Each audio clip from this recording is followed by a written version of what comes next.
We have a report from RTE Investigates, which raises significant questions over standards of corporate governance and fundraising practices at that charity. Paul Murphy has this report. We like to think we love animals, from thoroughbred horses to the dogs and cats in our own homes. But there is a dark side to our treatment of animals. Every year, thousands are abused, neglected and abandoned. The problem of dealing with these animals is often left to charities which rescue them and try to find new homes for them. One of those charities is Kerry-based Animal Heaven Animal Rescue, or AHAR. But all is not what it appears at the charity. Tonight, we uncover evidence of animal welfare concerns, misleading fundraising campaigns and a lack of financial transparency at AHAR.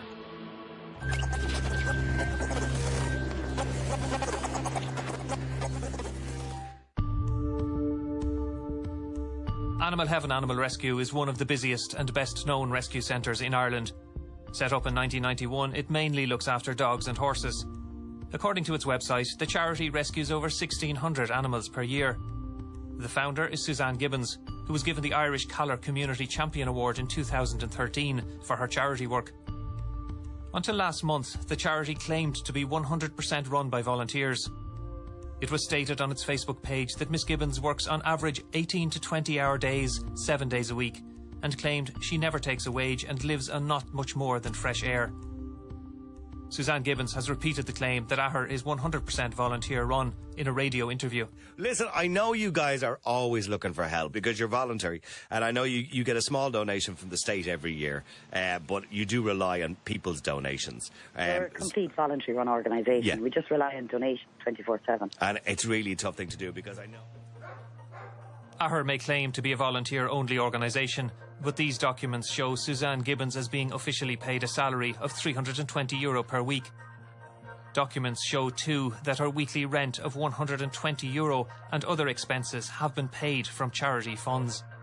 It's not a fully voluntary organisation. There has always been at least one worker, full-time worker there.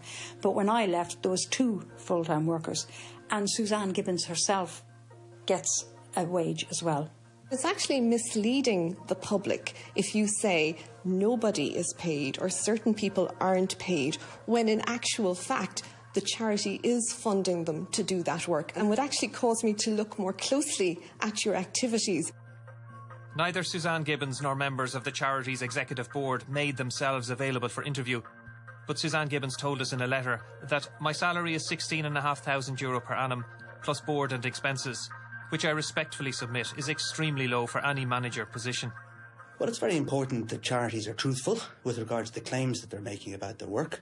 So if a person is being paid, then they're an employee, and it's not true to say that the organisation is entirely voluntarily run. There are employees. There are other examples of poor corporate governance at AHAR. Documents given to RTE Investigates by a whistleblower show the bank account used to conduct charity business is in the name of both Suzanne Gibbons and AHAR, which is contrary to best practice and can lead to a lack of transparency. Hundreds of thousands of euro of public money has been paid into this account through donations or grants, including this grant from the Department of Agriculture, which has given €54,000 to the charity since 2012. This would cause us concerns on a number of levels. The founder doesn't sit as a member of the board of management. The bank account should certainly not be in the name of anybody who doesn't sit on the board, because the board of management then don't have control of that account, and if they don't have control of the account, the charity doesn't have control of the account, because the founder, for legal purposes, is a third party. We engaged forensic accountant Jim Luby to examine a number of annual financial accounts for Animal Heaven Animal Rescue, along with 8 months of the charity's bank statements to July 2014. He went through all of the lodgements, withdrawals and payments for that period and analysed spending and other patterns reflected in the bank statements. In that 8-month period, it seems to be almost a melange of an account between a business account and a personal account. And that is not something which is acceptable. This is public money. It should be kept entirely separate. It's given and it should be kept in the charitable realm. It is not private money. It should never, ever be mixed with somebody's personal money. AHAR's executive committee is made up of 4 trustees who are responsible for the corporate governance, oversight and financial control of the charity. In a letter to RTE, the trustees said they had full oversight of these account details at all times. They also said that Suzanne Gibbons was authorised by the executive committee to arrange for the payment of her wages and expenses. It would be very, very poor practice for a board to agree to such a thing. What should be happening is that there should be a charitable bank account that is under the control of the board with 2 signatories authorising all expenses above a petty cash level. In their response, the trustees said they are satisfied there was no element of wrongdoing. They added that, to avoid the possibility of any negative inferences being incorrectly drawn, they have opened a new account for our business. 2 executive committee members are the only authorised signatories on this account, they said. They also said they introduced a new system where all wages will now be discharged electronically directly to employees' personal accounts. There is another striking feature of the AHAR accounts. What really jumps out is the overall level of cash withdrawal. In a normal business, you would see a certain level of cash expenditure, but here, in that 8-month period I looked at, out of total income or donations of about 245,000, almost half is withdrawn as cash. The bank statements show that in February 2014, over €15,000 of AHAR cash was withdrawn at ATMs. In March, it was also over 15,000. In April, more than €8,000. And in May, over €9,000. AHAR's trustees said in their response that the charity previously had no chequebook or credit card for its main account, so payments other than those made by direct debit to suppliers are done by ATM cash withdrawals. From a financial controls perspective, that would be most unorthodox and not good practice. The key requirement here is that the trustees of the charity need to understand that they are controlling public resources. It's the public's funds, and that's why such high standards of transparency and accountability are required. It's our money that they're spending. Receipts required to document cash spending were not always provided. I kept saying to her, I need more receipts, I need more receipts. Oh, I'll get them, and you might get a big bag full, and then you might not get anything for a few months. So I would have probably got half the receipts.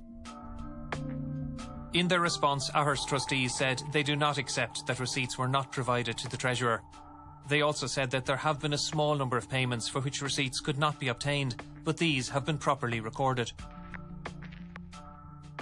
There is no suggestion that charity money was misappropriated, but the substantial cash withdrawals and limited receipting mean there was an overall lack of financial transparency.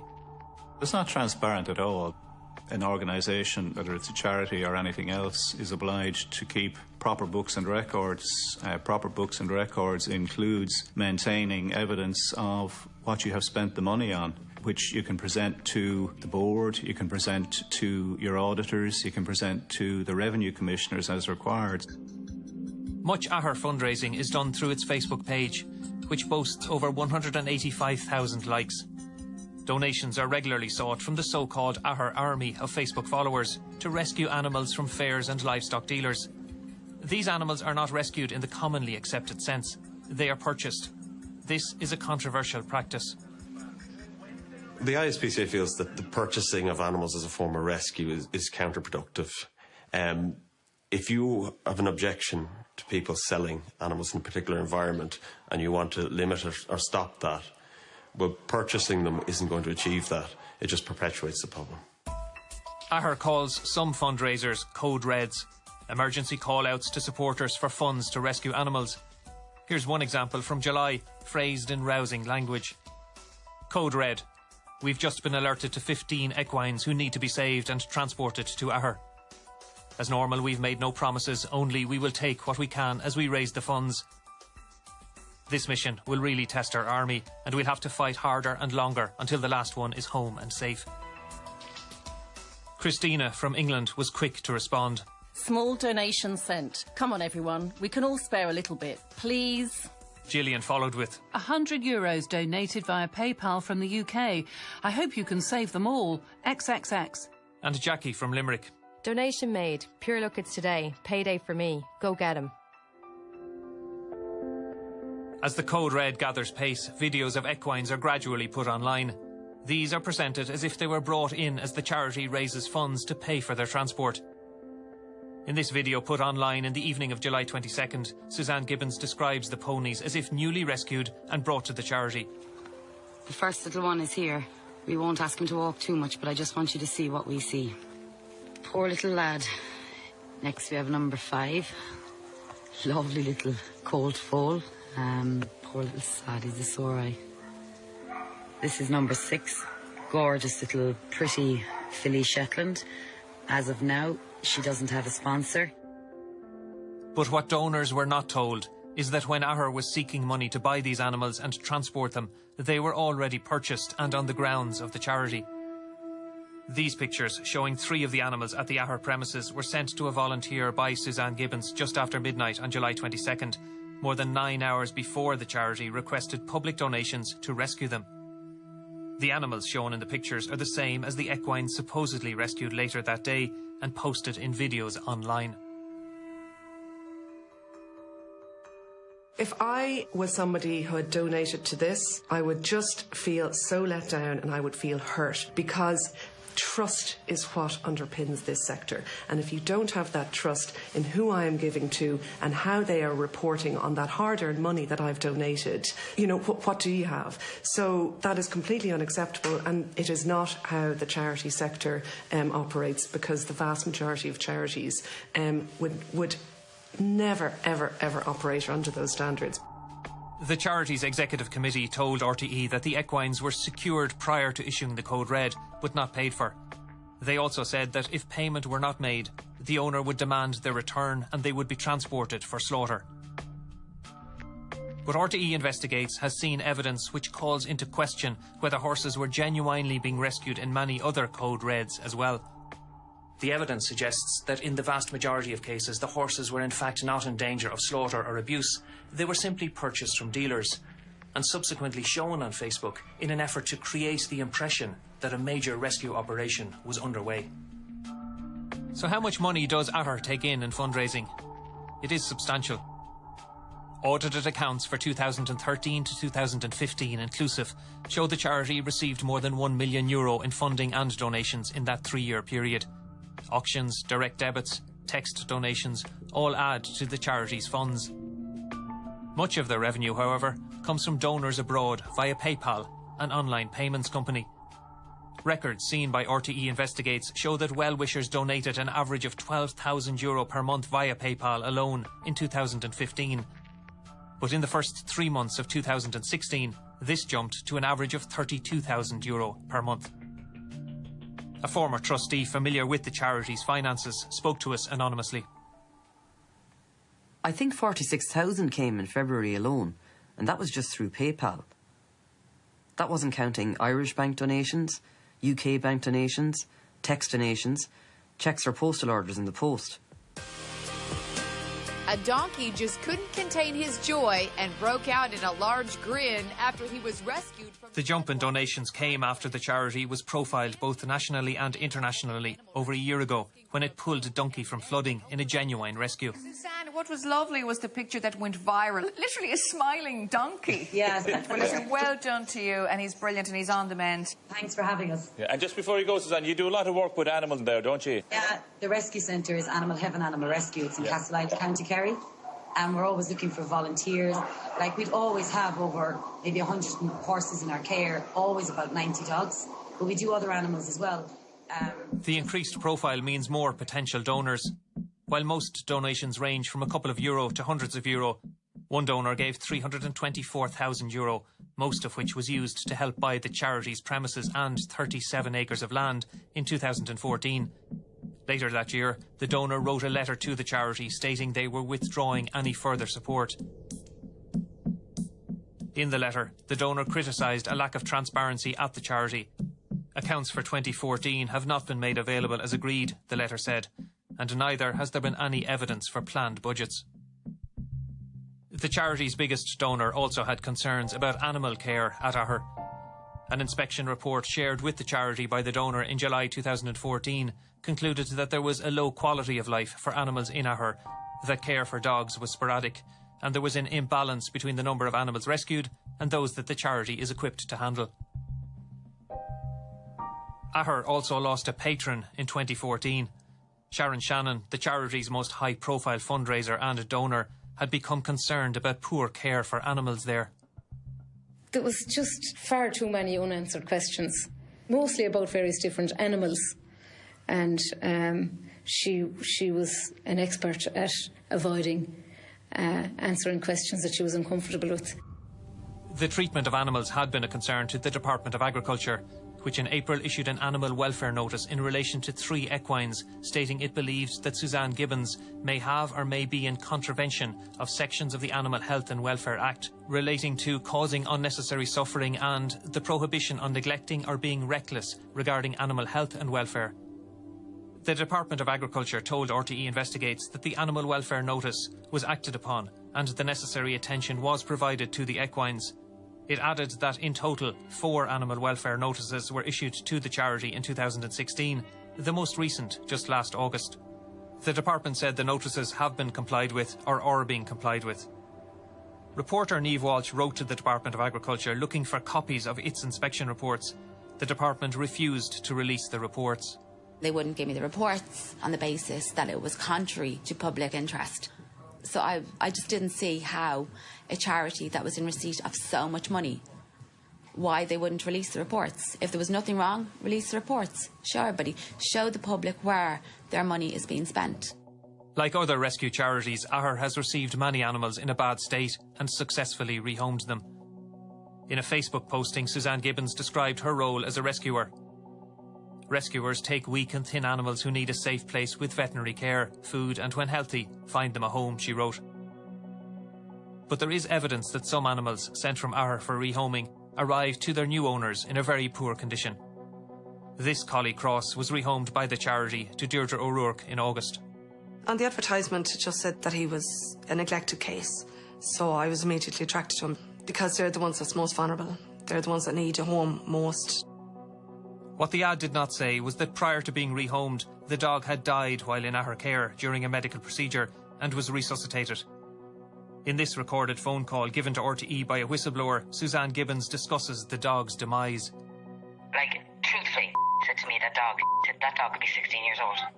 They did desperate extractions in the back of his mouth, like. You know, his heart stopped on the table as well. His heart stopped on the table and brought him back. Although AHAR says it will share information about an animal's temperament or health with those who adopt its dogs, Deirdre says she was not given this information. She was expecting an old but healthy dog. He was in dreadful condition. I got such a hop when he got out of the van. I thought maybe that might have been the journey, but then trying to even get him up my driveway, his back legs were very wobbly, his front legs were not stable, and his head was just bowed down. He just didn't want to go, he didn't want to be. I just thoroughly believe he just didn't want to be anywhere. After 5 days, Deirdre brought him to the vet, whose report stated that the dog was emaciated, dehydrated, extremely weak and unable to stand, and that he had recently undergone castration and a dental procedure before being sent to Deirdre. Having him put to sleep was one of the hardest things I've ever had to do because, first of all, it was a decision I knew I had to make. The kindest thing had to be done was have him put down. And then when he was being put down, I was just holding his little head. You know, he couldn't even hold his head up. He was just pure weak. And the vet administered the injection and that really knocked me. It broke my heart. The dog absolutely should not have been sent. It should not have left the shelter. You know, in its last days, it deserves comfort and peace. Were animals being rehomed that were in a very poor physical condition? On a few occasions, it did happen. And for it to happen once is once too many. Because with proper management of a rescue centre, it shouldn't happen. In her letter, Suzanne Gibbons said those adopting animals were made aware of any health problems prior to adoption. English animal lover Emma Middlehurst first became familiar with AHAR as a Facebook follower. She visited the charity from her home in the UK last year and offered to adopt some animals. In April, she took delivery of 6 horses and was shocked at the condition of some of them. There was a mare on board who needed 2 guys supporting it and us to get it to the stable. It just literally couldn't walk. And then the last one came off, so emaciated. A vet was called, and according to his report, the animals were in very poor body condition and had not been wormed. 2 of them were so bad that they were unfit to travel, said the vet. One of those was Grace, a horse which, according to the vet, was severely anemic and was emaciated with severe weight loss and a body condition score of 1 out of 5. And I remember the vet saying to me, look, we're going to have to take some bloods. I need to check kidney function, liver function, because you might be doing all this and it could be a waste of time. She's that emaciated. It's unlikely that she's going to survive the next 48 hours. However, after much care and attention, Grace survived and is now the healthy horse seen here.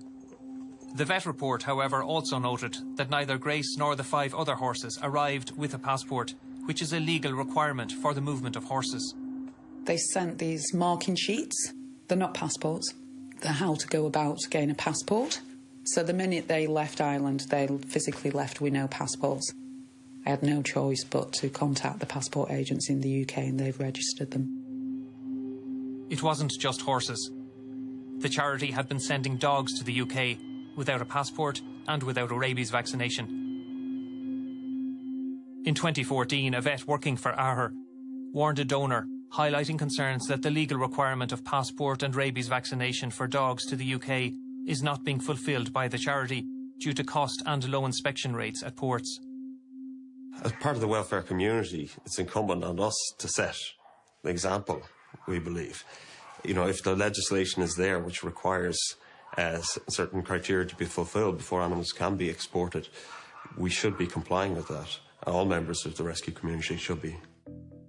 Suzanne Gibbons told RTE that we do not have any records of non-passported dogs travelling to the UK.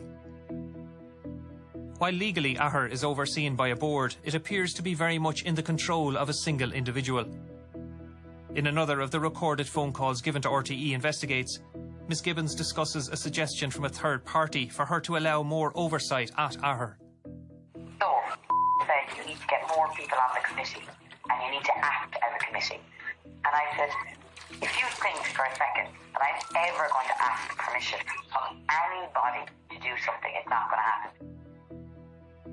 In various phone calls last year, the founder talked about owning the charity. I am the owner of AHAR. I am the owner. Last time I looked, I said I owned AHAR and I was the boss. And these people all around me were volunteers, told me that they'd help me. But I said never once did they tell me what to do or control people around me. Nobody owns a charity. A charity is for the public benefit. You don't get charitable status unless you can show that you are purely for charitable purposes and the public is benefiting from what you do. It's because a charity is a public purpose that we provide it with tax exemption, that we extend the protection of now the charity regulator who oversees all of these bodies on our behalf, because nobody owns them. In another recorded phone call, Ms Gibbons discussed targeting the house of a charity committee member with whom she was in disagreement. Fucking scumbag. Fucking scumbag, like. Do you know what I was saying to tonight? If there was a drive-by, rock went through his window, right? I said, they were up first, he went, yep. No, but I'm serious. Are you telling me he wouldn't piss in his pants and shut the fuck up and leave us alone? In its letter, the executive board of the charity denied that this conversation occurred. Anyone that asks too many questions is subjected to vicious character assassination attacks. People are accused of all sorts of things, like being alcoholics or drug addicts or thieves, a liar, bad parents, sluts, scumbags, scum of the earth. Just really, really awful stuff. In her response, Suzanne Gibbons wrote, "I admit and regret using these phrases on occasion in the past," adding that she herself had been subject to significant and serious verbal abuse in the public domain.